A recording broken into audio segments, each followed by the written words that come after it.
Bajramit është një ditë që na bën bashk pas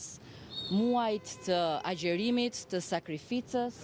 edhe të lutjeve gjatë muajit Ramazanit. Besimtarët musliman vinë për pranimin e sakrificave e lutjeve të tyre. Por kjo është një ditë që rrezaton përtej komunitetit musliman dhe i gjej rastin të uroj të gjithë shqiptarë, këtu në Shqipëri, po dhe në diasporë, në gjithë trevat shqiptare, në Kosovë, në Maqedoninë e Veriut, në Malë të Zi,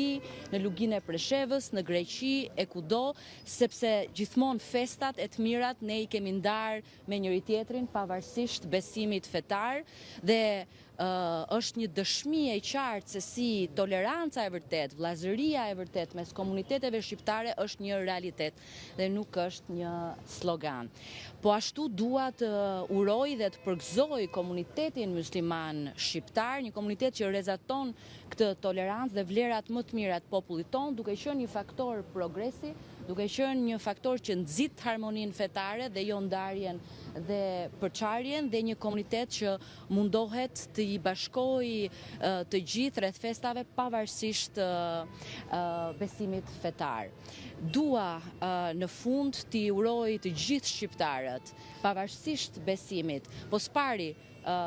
besimtarët musliman e të gjithë të tjerët për shëndet, për gëzime, për mbarësi e më shumë dashuri në jetët e tyre. Gëzuar dhe ju që na prisni gjithmonë këtu pas takimeve.